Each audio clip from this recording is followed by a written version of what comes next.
Welcome to SecOps Podcast, created by Ben Moyes and Sneh, powered by CyberViewpoint. Welcome back to the series. Today, we're embarking on quite a crucial deep dive. We're getting into the real bedrock of digital defense. Asset security. That's right. It's way more than just, knowing what you have. It's really about navigating this constantly shifting digital world where assets just pop up, change shape, hide. They really do. Yeah. And think of this deep dive as your advanced briefing, how to truly understand, value, and, importantly, defend your organization's digital crown jewels. Exactly. Because I think many organizations, even with big security budgets, they kind of stumble here, don't they? Absolutely. Often because their idea of what needs protecting is, well, maybe it's outdated or just incomplete, or they don't really grasp its true value or vulnerability. So our mission today is to get beyond just the basics of asset security. Right. We want to unpack the strategic bits, identifying those often overlooked attack surfaces, implementing more nuanced controls. To make sure you, the listener, get a clear, proactive picture of what secure really means for your valuable information and systems. Let's do it. Okay, let's dive straight in. When we say assets in security, it's not just the big servers humming away in a data center, is it? What's the real scope? Oh, it's a sprawling ecosystem, honestly. We're looking at everything from, the device in your pocket to the actual data itself, even the buildings they sit in. Right. And that first step, just getting a full picture, it's deceptively complex. Even for experienced teams, what's surprising is just how fast it all changes. So let's maybe start with the most common entry points, often underestimated, though. User endpoints. Your desktops, laptops. Yeah. The usual suspects. Precisely. They're often that initial point of compromise, not just direct hacks, but through user actions, clicking the wrong thing. Yeah. The strategic bit here isn't just having security software, it's making sure it's comprehensive, like XDR, extended detection and response, that systems are meticulously updated. And that's a big if sometimes.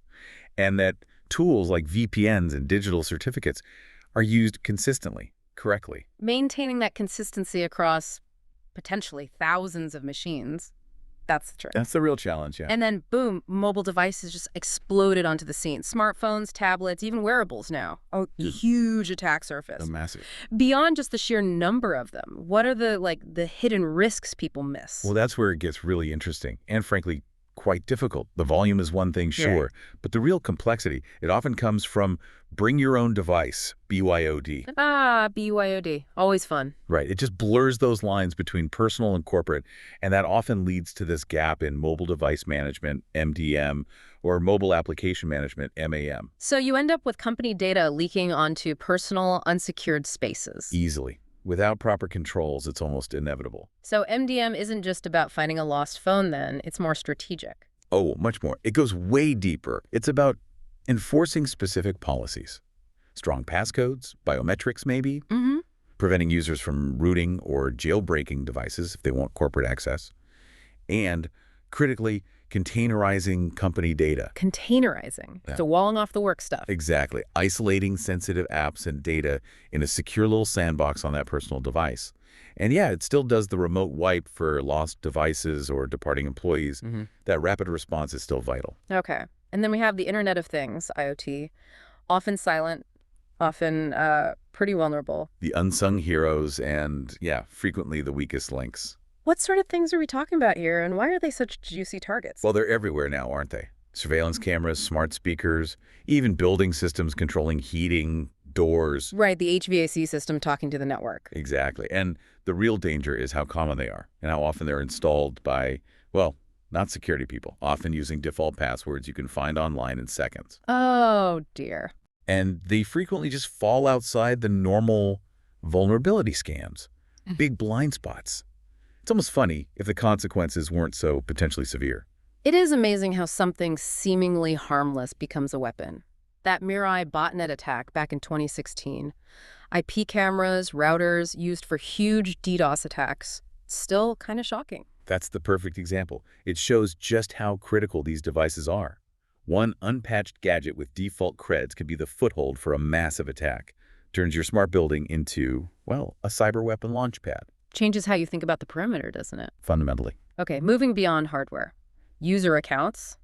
Basically the keys to the kingdom. Foundational for identity and access management, IAM. But what's the real day-to-day challenge managing them? User accounts. Yeah. Probably the single biggest attack surface for identity attacks. The key insight isn't just creating them. It's having absolutely rigorous lifecycle management. Lifecycle management, meaning? Meaning timely disabling, deprovisioning, and actually deleting accounts when people leave or just don't need access anymore. Those lingering unused accounts. They're gold for attackers looking to move laterally inside a network. It's a failure point you see in almost every major breach investigation. And finally, let's not forget the physical world, the actual buildings where all this digital stuff lives. Indeed.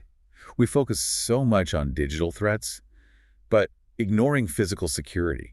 It's like leaving the server room back door unlocked. Right. The critical thing isn't just knowing you have a building.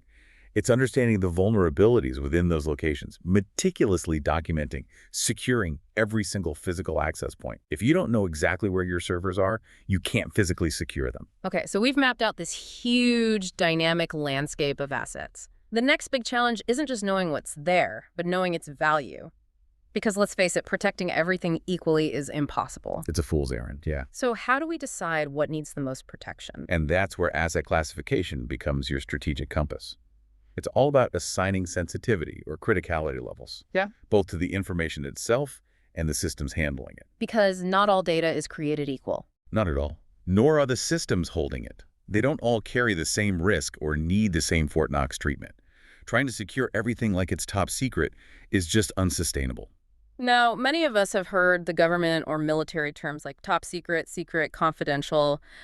What's the basic idea there? It's really rooted in that need-to-know principle. Access is only granted if it's absolutely required for your job, period. Even if you technically have the security clearance. Right. The real trick, though, is applying that effectively across thousands of people and fast-moving projects in a business setting. And for businesses, what does classification typically look like? Well, for commercial data, you often see levels like confidential, private, sensitive, and public.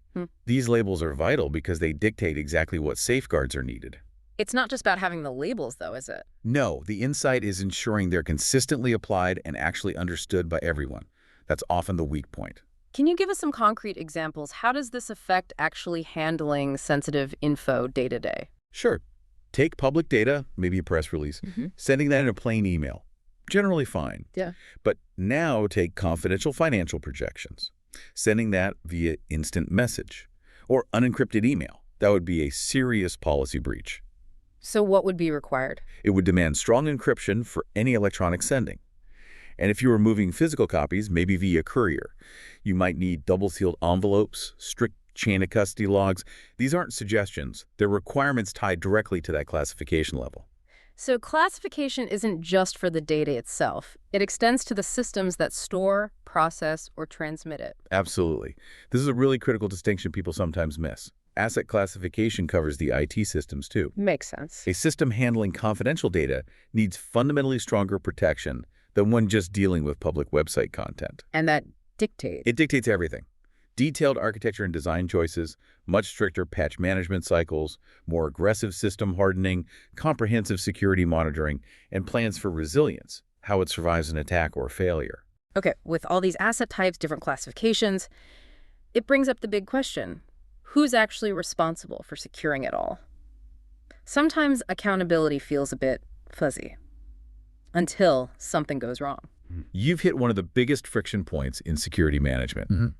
Beyond the textbook definitions, the real insight is realizing that even when roles are defined, they're often mismanaged or misunderstood. Like the difference between an owner and a custodian. Exactly. That distinction is absolutely essential to avoid that trap where everyone's responsible, so no one is actually accountable. Okay, let's really nail down the data owner. What's their true role? The data owner has the ultimate responsibility. Full stop. They are the strategic decision maker. So they decide the classification levels? Yes. They determine classifications, define the policies for who gets access, make sure inventories are kept up, periodically review those classifications. Can they delegate the day-to-day stuff? Oh, sure. They can delegate tasks. But the ultimate accountability for that asset security, it stays with the owner. It's not just a title. It demands active, ongoing involvement. And the custodian? They're more hands-on, operational. Precisely. The custodian, often someone in IT, maybe a network admin, handles the day-to-day protection and management. They implement the owner's policies. Like doing backups, applying patches. Exactly. Ensuring systems run securely according to the rules set by the owner. They're the boots on the ground, making it happen. And the user, that's pretty much everyone else interacting with the data. Yes, the user is simply the person accessing and manipulating the data, adding, changing, removing it, but always according to the policy set by the owner and implemented by the custodian. Their responsibility is basically adherence. Okay, so identified assets, classified them, assigned roles. But that old saying, you can't protect what you don't know about. It sounds simple, but how true is it in the real world of cyber? It's absolutely fundamental, non-negotiable, and frankly, it's where so many security programs fall down. Really? Just not knowing what you have? Yes. An accurate, truly up-to-date inventory of all your systems and information assets isn't just good practice. It's the prerequisite for almost everything else.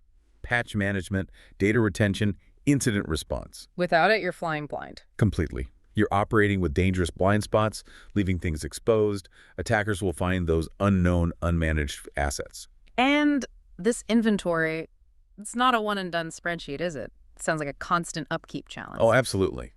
Asset management has to be a formal, continuous lifecycle process. The real challenge. What is it? Getting an accurate picture often means pulling data from lots of different tools. Yeah. Config management databases, vulnerability scanners, cloud provider APIs. And then stitching it all together. Exactly. Continuously reconciling, comparing lists. Because assets get spun up, shut down, moved, changed daily in modern environments. Miss just one. Yeah. That could be the critical vulnerability and attacker exploits. Okay, so assuming we have this comprehensive dynamic inventory, what does that mean for how we actually protect the data itself? What are the key strategies? Right, now we're talking controls. We need a multi-layered approach thinking about data in all its states. Data at rest, data in use, and data in transit. Because each state has different vulnerabilities. Precisely, and requires different controls. Critically, organizations often focus heavily on one state, say at rest, and neglect the others. Okay, let's start with data at rest. Stored stuff, hard drives, databases, cloud buckets. For data at rest, we need robust layers. Meticulous system and file permissions are basic. Strong encryption is non-negotiable for anything sensitive. Encryption, right. Plus things like cryptographic hashes or CRCs to check integrity has the data been tampered with. File locking to prevent simultaneous messy changes. And keeping it available. Clustering for high availability, regular verified backups, testing your restores is key, Yeah. and maybe replication. The goal is systematic layers, not just one control. What about data in use? When it's actually being processed in RAM, CPU registers, that seems harder to protect. It is often the most fleeting and challenging state. Here, we rely mainly on strict access controls built into the operating system.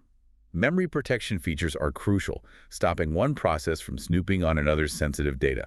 Anything else for really critical stuff? Yes, for things like managing cryptographic keys, you might use specialized hardware security modules, HSMs. These are tamper-resistant devices. And data in transit, moving across the network internally, externally, to the cloud. Data in transit absolutely demands strong end-to-end encryption. This is where VPNs are critical for remote access, securing the connection even over sketchy public Wi-Fi. And internally. Good network segmentation helps limit the blast radius if something is compromised. But the core principle is encrypting the data stream itself, the strategic challenge, ensuring consistent encryption everywhere, not just the obvious places like web traffic. Okay, now, what about when data is no longer needed? Can't we just hit delete? Is that enough? Oh, if only. This is a massive area of common misunderstanding and potential liability. How so? When data is no longer needed, it must be properly destroyed, not just deleted. Deleting a file often just removes the pointer in the file system.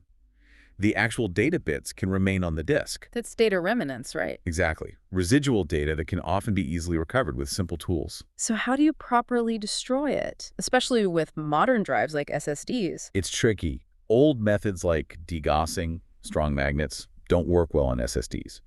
You need specialized techniques, maybe cryptographic erasure or physical destruction like shredding. And you need proof. For sensitive data, absolutely. Meticulous processes, maybe requiring witnesses, detailed logging. You need verifiable proof that the data is truly gone and irrecoverable. And closely related to this is data retention.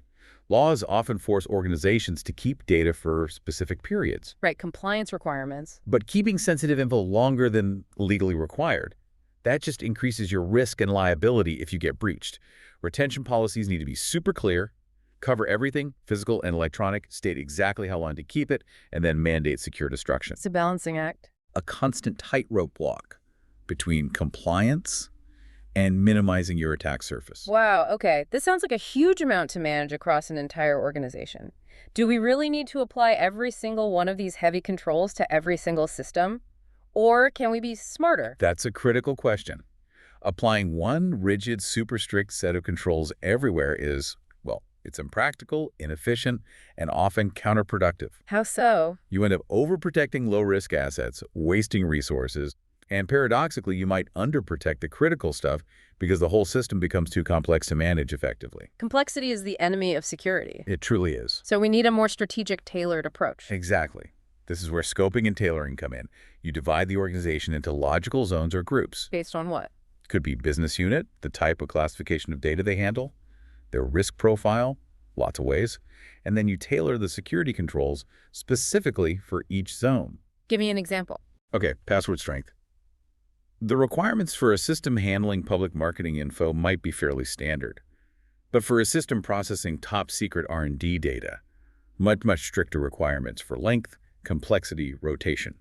Makes sense. Targeted security. It maximizes effectiveness and optimizes where you spend your security dollars and effort. And presumably, we don't need to invent these tailored control sets from scratch. Absolutely not. Reinventing the wheel is rarely a good idea in security.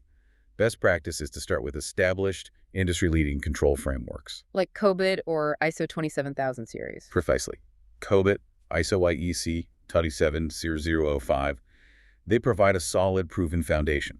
You then customize, you tailor them to fit your organization's specific risks and needs. Smart adaptation, not starting from zero. Okay. And what about tools to help enforce some of this, especially around data handling? I hear about data loss prevention, DLP. How do they fit in? DLP systems can be powerful tools for enforcing those data handling policies we talked about.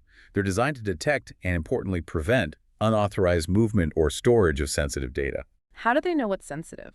Often through data tagging, keywords, pattern matching, content inspection. It can get quite sophisticated. Sounds like it could easily block legitimate work if not set up right. That's the key insight for implementation. You absolutely want to start DLP in a learn mode or monitor mode. Why? It lets the system watch normal, valid data flows first, understand what should be happening. Then, once you've tuned it, you can switch to blocking mode. It avoids massive disruption while still giving you visibility. Got it. And one more tool category, Cloud Access Security Brokers, CASBs. You hear that term a lot with cloud adoption. Why is a CASB more than just a cloud firewall? Yeah, it's much more than a firewall. Think of a CASB as an intelligent gatekeeper specifically designed for cloud services. It sits between your users and your cloud providers. And what does it do? It does things a firewall can't. It can see which cloud services are being used by whom and for what.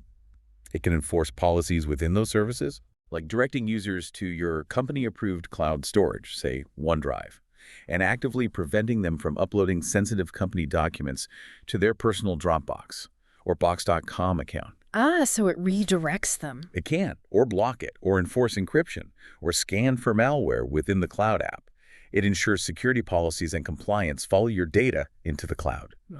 It gives you visibility and control that's just impossible with traditional network tools alone. A strategic necessity for today's hybrid world, then. Absolutely essential, really. This has been an incredibly illuminating deep dive into asset security.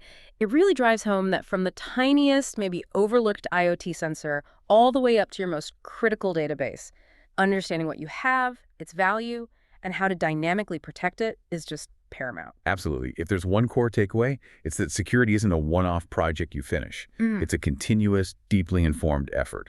And it all starts with truly understanding your assets in a really nuanced way. Right. So maybe as you, the listener, move forward, consider this. In your own daily work, or even your personal life, what assets, digital or otherwise, are you maybe unconsciously neglecting? Simply because you haven't really stopped to identify them, classify their true value, and understand the specific risks they face in today's world. The unexamined asset is the vulnerable asset. Almost certainly. That's a really powerful thought to end on. Thank you so much for walking us through this. My pleasure. And thank you for joining us for this deep dive. Until next time, stay curious and stay secure.